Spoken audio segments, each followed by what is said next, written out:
शासनाचा मोठा निर्णय। तहसीलदार गिड्डे यांच्या निधनानंतर नेहा गिड्डे यांना सांगली जिल्ह्यात मिळणार नोकरी।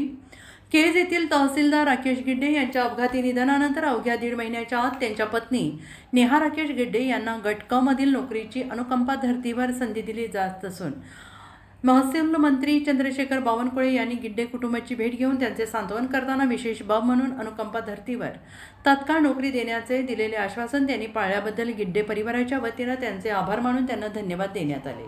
दिनांक 9 एप्रिल 2026 रोजी तहसीलदार राकेश गिड्डे यांच्या कारला अंबाजोगाई लातूर महामार्गावर भीषण अपघात होऊन त्यात गिड्डे हे जागीच मृत्युमुखी पडले होते।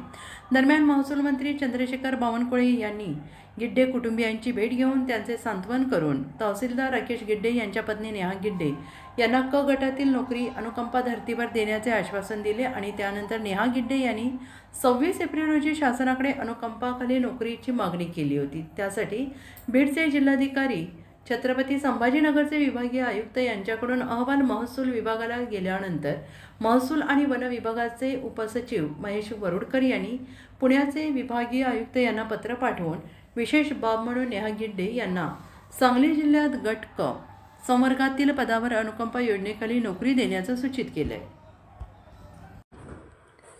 पोलीस ऑफ इंडिया न्यूज चॅनलला लाईक करा, शेअर करा आणि सबस्क्राईब करा।